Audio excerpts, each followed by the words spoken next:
Hello दोस्तों, मैं हूं श्रुति। आज मैं आपके लिए लेके आई हूँ प्रिंसेस एजेंट का एपिसोड नंबर 44 से लेकर 46 तक इन हिंदी। उससे पहले आपसे रिक्वेस्ट है कि अगर आपने मेरे चैनल को सब्सक्राइब नहीं किया तो प्लीज़ मेरे चैनल को सब्सक्राइब कर लीजिए। वीडियो पसंद आए तो लाइक का बटन दबाइए। तो चलिए अब हम शुरू करते हैं। एपिसोड की शुरुआत में दिखाते हैं कि लियान शाओकिन जिंगशाइलो को उसे दोबारा खरीद कर छुड़ाने के लिए प्रार्थना करता है। मालिक वहां आता है। जिंगशाइलो उसे कहती है कि इसे तो मैंने अभी खरीद कर छोड़ा था, तुमने दोबारा क्यों पकड़ लिया। मालिक कहते हैं कि तुम दोबारा खरीद लो। जिंगशाइलो उसकी गर्दन पर चाकू रखती है तो मालिक शाओकिन को छोड़ देता है। फिर जिंगशाइलो और शाओकिन एक खाली घर में आते हैं। जिंगशाइलो शाओकिन को कुछ पैसे देती है और कहती है कि मैं कल यहाँ से ये जगह छोड़कर चली जाऊंगी, तुम अपना अब खुद ध्यान रखना। शाओकिन उसे पूछता है कि तुम्हारे पीछे वी की सेना के लोग क्यों लगे हैं। जिंगशाइलो कहते हैं कि क्योंकि मैं एक चोर हूँ, जो तुम खाना खा रहे हो वो भी मैंने चोरी के पैसों से ही लिया है, इसलिए मैं भेस बदलकर घूम रही हूँ। तभी वहां वी के सैनिक आ जाते हैं और जिंगशाइलो और शाओकिन पर हमला कर देते हैं। जिंगशाइलो उन पर उल्टा वार करती है, पर लड़ते लड़ते उसके कंधे पर एक लंबी सी कील लग जाती है। शाओकिन उसे कंधे पर उठाकर वहां से ले जाता है। जिंगशाइलो शाओकिन को वहां से जाने को कहती है। तभी वहां शाओकिन का पुराना मालिक अपने दो मुस्तंडों के साथ आ जाता है। वो इंसान जिंगशाइलो पर हमला करते हैं। जिंगशाइलो पलटवार करती है। इतने में शाओकिन दोबारा आकर एक ड्रम से उन मुस्तंडों पर हमला करता है। वो इंसान शाओकिन के ड्रम को तोड़कर उसका गला पकड़कर उसे गिरा देते हैं और जिंगशाइलो को कहते हैं कि अगर तुम हमारे साथ नहीं चले तो हम शाओकिन को मार देंगे। इधर यानशिन शेन और एजिंग के साथ फेंगमियांसी से मिलने आता है और चैम्बर ऑफ कॉमर्स के बारे में पूछता है। चैम्बर ऑफ कॉमर्स का मतलब है व्यवसाय का गठन।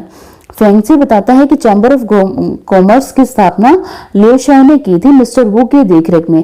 जब पुराने महाराज ड्यूक नहीं रहे और यहाँ पर सिर्फ 10वां हिस्से के लोग ही रह गए थे तो लियोशी ने अपनी सारी प्रॉपर्टी बेचकर यहाँ के लोगों की मदद की, पर यहाँ के लोग समय के साथ लालची होते गए। अब कोई भी यहाँ पर समय से पैसे नहीं देता है। मैंने लियोशी के साथ 2 लोगों को मारकर चेतावनी भी दी थी कि उन्हें अपना हिसाब किताब सही से पूरा करना है। कुछ दिन तो लोगों ने ठीक ढंग से बिहेव किया, पर फिर दोबारा वो लोग ऐसे ही हो गए। लियोशी को जब पता चला कि यानशिन वापस आ गया है तो उसे लगा कि यानशिन एक अच्छा इंसान नहीं है, वो बुरे काम ही करता है। तो उसने अपने सारे हिसाब किताब की एक बुक एक इंसान को दे दी है जो उसके घर पे पढ़ाने आता था। हम उस इंसान को खोज रहे हैं। वो इंसान हमें पता चला है कि वुपेंग सिटी में मिल सकता है। हम उससे वो अकाउंट बुक ले लेंगे ताकि हमें यहाँ का सारा हिसाब किताब पता चल सके और हम अपने पैसे वापस ले सकें, जिससे जितना भी लेने हैं। यानशिन कहता है कि तुम इस काम में शेन को भी अपने साथ ले लो, वो तुम्हारी मदद कर देगा। इधर ये को उस अकाउंट बुक के बारे में पता चलता है और साथ ही में वो बताते हैं कि वी हाउस होल्ड के लोग यानी कि वी गैंग और वी शुआंग भी चैम्बर ऑफ कॉमर्स में बहुत ही ज्यादा इंटरेस्टेड थे। वी शुआंग ने महाराज को चैम्बर ऑफ कॉमर्स के बारे में बताया है। अब महाराज भी वुपेंग सिटी की तरफ आ रहे हैं। इधर शाओकिन और जिंगशाइलो को पकड़कर पिंजरे में डाल दिया जाता है। जिंगशाइलो को एक बड़ी ही कील लगी होती है। शाओकिन उसे अकाउंट बुक देता है और ये कहता है कि मैं इस बुक को गुम कर दूंगा, इसलिए तुम मेरे लिए इसे एक बार के लिए रख लो। जिंगशाइलो उस बुक को रख लेती है। जिंगशाइलो को चोट लगने की वजह से अंदर ले जाया जाता है। तभी ये भी वहां पहुंचता है। वहां पर कुछ लड़कियों को बेचा जा रहा होता है। ये को लगता है कि उसने उन लड़कियों में जिंगशाइलो को भी देखा है, पर जब वो वहां पास पहुंचता है तो जिंगशाइलो वहां नहीं होती। वो उन सब लड़कियों को खरीद कर अपने साथी की ही पत्नी बना देता है। इधर डॉक्टर जिंगशाइलो की कील निकालकर कहता है कि अभी से खतरा तो नहीं है, पर अभी से चोट लगी हुई है। जिंगशाइलो और शाओकिन को दोबारा बेचा जाता है। एक आदमी उन्हें खरीद लेता है। इधर ये के हाथ में जिंगशाइलो की तलवार लगती है जो वहीं से किसी इंसान को मिली होती है जहां लोगों को बेचा जा रहा था। ये जब तक वहां पहुंचता है तब तक जिंगशाइलो और शाओकिन को वहां से ले जाया जाता है। वो मालिक उन्हें रास्ता बताता है जहां जिंगशाइलो और शाओकिन को ले जाया गया है। इधर जिंगशाइलो को होश आता है तो शाओकिन उसे बताता है कि हमें जिस इंसान ने खरीदा है वो एक बहुत ही अच्छा इंसान है, उसने तुम्हें ठीक करने के लिए दवाई भी दी है। वो कमरे से बाहर आती है तो उसे पता चलता है कि वो दोनों एक नाव में हैं। जिंगशाइलो और शाओकिन को बचाने वाला वही इंसान होता है जिसे शाओसे ने पैसे देकर अपॉइंट किया होता है जिंगशाइलो को बचाने के लिए। जिंगशाइलो उससे पूछती है कि तुमने मुझे क्यों बचाया। वो इंसान उसे बताता है कि मैंने शाओसे के कहने पर तुम्हें बचाया है। कल ये नाव वुपेंग सिटी पहुंच जाएगी, तुम वहीं उतरकर चले जाना। अगली सुबह वो नाव से उतरते हैं तो जिंगशाइलो शाओकिन को उसका पीछा करने से रोकती है और डांट लगाकर उसके पास से भगा देती है। शाओकिन वहां से चला जाता है। जिंगशालो को याद आता है कि उसके पास शाओकिन की अकाउंट बुक रह गई है, वो उसे वापस देने के लिए जाती है। इतने में कुछ सैनिकों ने शाओकिन को पकड़ा होता है उस अकाउंट बुक के लिए। शाओकिन कहता है कि मेरे पास वो बुक नहीं है। वो सैनिक उसे तियान के पास एक कपड़े में बांधकर ले जाते हैं। जिंगशालो दूर से ये सब देख रही होती है। शेंग भी चुपके से ये सब देख रहा होता है। इधर लैन अपने सैनिकों को जिंगशालो को मारने का आदेश दे देती है। लैन का एक सैनिक शर्ली एक इंसान को जिंगशालो की फोटो देता है और कहता है कि तुम आफ्टर लाइफ कैंप के लोगों को अपॉइंट करो इस लड़की को मारने के लिए। इधर जिंगशालो छुपते हुए कमरे में घुस जाती है। ये भी वुपेंग सिटी में पहुंचता है।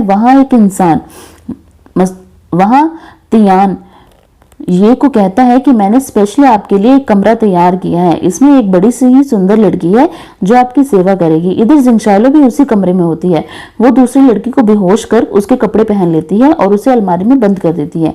ये अंदर आता है और अपने कपड़े बदलकर नहाने लगता है और उस लड़की को अपनी मसाज के लिए बुलाता है। जिंगशालो चुपके से उसके पास जा पीछे से उसकी मसाज करने लगती है। फिर वो अपने पिन से ये पर हमला करती है तो ये उसका हाथ पकड़कर उससे लड़ने लगता है। जिंगशालो काफी कोशिश करती है कि वो उसका चेहरा ना देख पाए, पर ये उसे लड़ता लड़ता उसके सारे कपड़े फाड़ देता है गलती से। जिंगशालो अपने आप को पर्दे से ढक लेती है। फिर लड़ते लड़ते ये जिंगशालो के ऊपर गिर जाता है और उसे किस कर लेता है। फिर दोनों दोबारा चद्दर को हटाते हुए लड़ने लगते हैं। की आवाज सुनकर अंदर आता है तो ये जिंगशालो को ढककर की को बाहर जाने के लिए चिल्लाता है। की बाहर आता है तो बाकी सैनिक उसे कहते हैं कि हमने ये को ऐसे कभी करते नहीं देखा है। इधर जिंगशालो अपने मुंह से चद्दर उतारती है और ये उसे कहता है अब तुम आदमियों को लुभाने का काम भी करने लग गई। वो उठकर अलमारी खोलता है तो वो बेहोश लड़की दिखती है। वो अलमारी दोबारा बंद कर देता है। वो कहता है कि लॉर्ड तियान ने मेरे लिए इतनी सुंदर लड़की तैयार की थी, तुमने सब कुछ बर्बाद कर दिया। जिंगशालो कहती है कि तुम्हारे सैनिक तो कह रहे थे कि तुम किसी भी लड़की को हाथ भी नहीं लगाते हो, तुम तो आगे जाके संत बनने वाले हो। वो ये कहकर निकलने लगती है तो ये उसे पीछे से पकड़ लेता है और चुप होने को कहता है। तभी तियान दरवाजा खटखटाता है और ये को कहता है कि वी शुए आपसे मिलना चाहते हैं। ये कहता है कि मैं अभी बहुत थक गया हूँ, कल सुबह मिलूंगा। ये जिंगशालो को बताता है कि राजकुमारी शुने ने वी शुए को तुम्हें मारने का आदेश दिया है। वी शुए तुम्हारी तलाश में है। अगली सुबह ये जिंगशालो से पूछता है तुम गई नहीं यहाँ से। जिंगशालो कहती है कि तुमने ही तो कहा था शुए मुझे मारने के लिए ढूंढ रहा है, तो मैंने सोचा यहीं छुप जाऊं और यहाँ पे मैं आराम से कुछ पैसे और खाना भी चुरा सकती हूँ।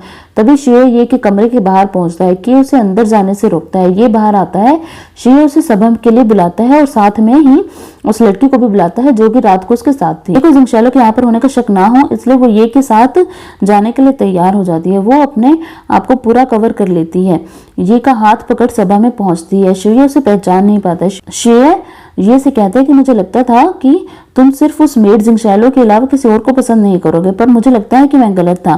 तियान कहता है कि लगता है कि ये को उसका सच्चा प्यार मिल गया है। तभी कुछ सैनिक आकर शाओकिन को वहां लेकर आते हैं।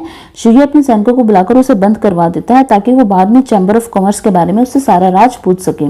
फिर शुए शराब पिलाने के बहाने से जिंगशालो का पर्दा उठाने वाला ही होता है कि ये उसे रोक देता है और कहता है कि उनकी तरफ से मैं आपके साथ ड्रिंक कर लेता हूँ। शुए को बुरा लगता है, पर तभी वहां पर एक सैनिक आकर उसे बताता है कि शाओकिन को कोई वहां से चुरा कर ले गया है। शुए को बहुत गुस्सा आता है, वो वहां से निकल जाता है। इधर शियन अपने सैनिकों को कहता है कि शाओकिन से कैसे भी उस अकाउंट बुक के बारे में पता लगाओ। इधर जिंगशालो शाओकिन को दोबारा बचाकर ले जाती है और शियन जिंगशालो के पीछे पड़ जाता है। जिंगशालो आधी अकाउंट बुक को गलती से गिरा देती है। शियन को भी घोड़े से गिरा देती है। तभी ये भी उसका पीछा करता है। थोड़ी देर बाद जिंगशालो का घोड़ा खुद ब खुद रुक जाता है। ये कहता है कि ये घोड़ा यहाँ का वफादार है, इस सीमा से आगे नहीं जाएगा। ये जिंगशालो को अपने घोड़े पर बिठा लेता है। तभी आफ्टर लाइफ कैंप के लोग ये और जिंगशालो पर हमला करते हैं। ये को बचाते हुए जिंगशालो के कंधे पर एक जहर भरी पिन लग जाती है। आफ्टर लाइफ कैंप के लोग वहां से भाग जाते हैं। इधर यानशिन फेंगमिनसी पर गुस्सा करता है कि उसने अभी तक जिंगशालो का पता नहीं लगाया है। तभी शेन यानशिन को बताता है कि उसे अकाउंट बुक मिल गई है और वो आज रात ही चैम्बर ऑफ कॉमर्स के लोगों के साथ बैठकर ये काम पूरा कर देगा। फेंग से चैम्बर ऑफ कॉमर्स के लोगों को बुलाता है। शेन उनमें से एक आदमी को मारकर कहता है कि तुम में से कोई भी अपना हिसाब किताब पूरा किए बिना यहाँ शियांगयांग को छोड़कर नहीं जाएगा। अगर वो जाएगा तो मैं उसे छोड़ूंगा नहीं। तो सब तैयार हो जाते हैं कि वो अपना हिसाब किताब पूरा करके ही जाएंगे और जितना पैसा उन्होंने यानशिन को देना है वो वहां से देकर ही जाएंगे और वो तब तक शियांगयांग को छोड़कर नहीं जाएंगे। फिर शेंग फेंसी को बताता है कि आधी अकाउंट बुक कोई और ले गया है। जिससे उसकी लड़ाई हुई थी, पर इससे उससे कोई फर्क नहीं पड़ता। हम चैम्बर ऑफ कॉमर्स के सारे लोगों को मारकर उनका सारा धन ले लेंगे, क्योंकि अगर हमने ऐसा नहीं किया और अकाउंट बुक महाराज के हाथों में लग गई तो वो वैसे भी उन लोगों से सारे पैसे ले ही लेंगे। तो इसलिए हम चैम्बर ऑफ कॉमर्स के सारे लोगों को मार देंगे और उनका पैसा खुद ले लेंगे। फेंगसी कहता है कि क्या तुमने यानशुन से पूछ लिया है इस बारे में? शेन कहता है इस काम को पूरा करने के लिए तो यानशुन ने मुझे तुम्हारे साथ भेजा था और अपना चाकू देकर मुझे परमिशन दी थी कि मैं किसी को भी मारकर उनका काम निकलवा सकता हूँ। शेन चैम्बर ऑफ कॉमर्स के सारे लोगों को मारकर उस जगह आग लगाकर सारी लाशों को एक गड्ढे में गाड़ देता है। एक छोटा सा बच्चा अपने आप को बचा लेता है। अदर जिंगशालो और यानशुन कुछ राहगीरों के साथ लियांग देश की तरफ बढ़ रहे होते हैं। वो रास्ते में आराम करते हैं। ये उसे बताता है कि तुम्हारे जाने के बाद मुझे एहसास हुआ कि महल में सभी मेट्स के साथ बहुत कुछ गलत हुआ है, मैंने सबको रिहा कर दिया। तभी उन्हें एक आवाज़ सुनाई देती है और एक छोटी सी लड़की उन्हें बैलगाड़ी के नीचे मिलती है। फिर वो लड़की मायोर को आवाज़ देती है और उसे अपना भाई बताती है। ये उसे सच बताने के लिए कहता है। वो लड़की कहती है कि मेरा नाम चिंगचिंग है और ये लड़का मायोर मेरे साथ पहले खेला करता था और कुछ लोग मायोर को मारना चाहते हैं, इसलिए मैंने उसे छुपा लिया है। फिर तभी कोई चिंगचिंग को आवाज़ लगाता है तो वो मायर को ये और जिंगशालो के भरोसे छोड़कर वहां से चली जाती है। फिर मायर जिंगशालो और ये के साथ एक बिस्तर पर सो जाते हैं। तभी उन्हें एक आवाज़ आती है। वो बाहर जाकर देखते हैं तो वहां थोड़ी दूर पर सब जल चुका होता है। वहां पर कोई इंसान नहीं दिखता है और वो एक गीली मिट्टी को खोदते हैं तो उन्हें एक छोटी सी लड़की का हाथ दिखता है, जिससे उन्हें पता चलता है कि ये वही लड़की है जो उन्हें दोपहर में मिली थी। ये शिंग का हाथ है। वो उन लोगों का पीछा कर एक सैनिक को गिराकर पूछते हैं कि तुम मासूम लोगों को क्यों मार रहे हो। वो सैनिक उन्हें बताता है कि हम ये सब लियूशी के कॉन्ट्रैक्ट के मुताबिक कर रहे हैं। ये वो लोग हैं जिन्होंने हमें पैसे नहीं दिए थे, उन्होंने हमें पैसे देने हैं, इसलिए हम इन्हें मार रहे हैं। ये उस सैनिक को खत्म कर देता है और कहता है कि ये इंसान यानबी का इंसान था। जिंगशालो कहते हैं कि यानबी के लोगों से मैं खुद ही निपट लूंगी, तुम यहाँ से चले जाओ। ये फिर भी उसके साथ आ जाता है मायर को लेकर। मायर उन्हें बताते हैं कि ये तो वही लोग हैं जिन्होंने उसके सारे परिवार को खत्म कर दिया। ये हवा में रोशनी वाली चीज को छोड़कर अपना संदेश की तक पहुंचाता है और मायर को अपने कंधे पर बांध लेता है। ये और जिंगशालो उन सैनिकों से लड़ते हैं और जिंगशालो कहते हैं कि लियूशी बाहर निकलो। उसे नहीं पता होता कि अंदर लियूशी नहीं बल्कि यानशुन है। यानशुन जिंगशालो की आवाज़ पहचान लेता है और उसे पता चल जाता है कि जिंगशालो ही बाहर लड़ रही है।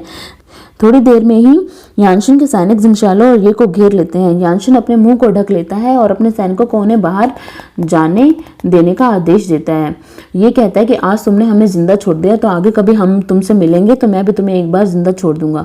फिर वो तीनों एक गुफा में पहुंचते हैं। ये बाहर खाना लेने के लिए जाता है तो जिंगशालो वहां से निकल जाती है और मायर को कहती है कि तुम ये के साथ रहना, वो तुम्हारा अच्छे से ख्याल रखेगा। जिंगशालो वहां से निकल उस छोटी बच्ची की मिट्टी के पास पहुंचकर कहती है कि मुझे माफ करना, मैं तुम्हारा बदला नहीं ले सकती। तभी शुये उसे पकड़ने वहां पहुंचता है। जिंगशालो उससे बचने के लिए एक खाई से कूद जाती है और एक बग्गी में गिरती है। उस बग्गी में शाओसे होता है। शाओसे उसे बचाकर भगाकर ले जाता है। जिंगशालो बेहोश हो जाती है। इधर आफ्टर लाइफ कैंप की सैनिक उनके बॉस को बताती है कि उसने जिंगशालो को एक ऐसी पिन चुभाई है जिसका जहर एकदम से काम नहीं करता, पर वो धीरे धीरे उस पर ऐसा असर करेगा कि उसका बचना मुश्किल हो जाएगा और उसका एंटीडोट सिर्फ हमारे यहाँ पर आपके पास ही है। तो इस तरह उस लड़के को बचाया नहीं जा सकेगा। इधर शुये राजकुमारी को खबर पहुंचाता है कि जिंगशालो मर गई है एक खाई से कूदकर। ये शुये के पास आकर जिंगशालो के बारे में पूछता है। शुये उसे बताता है कि वो लड़की तो एक खाई से कूदकर मर गई है। यानशुन मासूम लोगों की जान ले रहा है सिर्फ पैसों के लिए। उसकी वजह से शुनेर का रेप हो गया। यानशुन ने सोंग का हाथ भी काट दिया और ये सब बातें जिंगशालो को पता थी, फिर भी वो यानशुन के साथ खड़ी है। अगर तुम फिर भी उसे ढूंढना चाहते हो तो ढूंढ लो, तुम्हारी मर्जी। तभी ये को एक लेटर मिलता है जिसमें जिंगशालो का पता लिखा होता है। ये उस पते पर पहुंचता है। इधर शाओसे जिंगशालो की सेवा कर रहा होता है। जिंगशालो को होश आता है। ये भी जिंगशालो को देखने पहुंचता है। जिंगशालो दोबारा बेहोश हो जाती है। शाओसे उसे बताता है कि जिंगशालो को जहर दिया गया और इस तरह का जहर सिर्फ आफ्टर लाइफ कैंप के लोग ही यूज करते हैं। हमें जल्दी ही जल्दी उसका एंटीडोट लाना होगा। जिंगशालो के पास ज्यादा वक्त नहीं है। जान नाम का इंसान एक ऐसा इंसान है जो तुम्हें आफ्टर लाइफ कैंप के अड्डे तक पहुंचा सकता है। और यहीं पर एपिसोड खत्म हो जाता है। दोस्तों, अगर आपको वीडियो पसंद आई तो लाइक का बटन दबाइएगा, मेरे चैनल को सब्सक्राइब कीजिएगा। Thank you very much.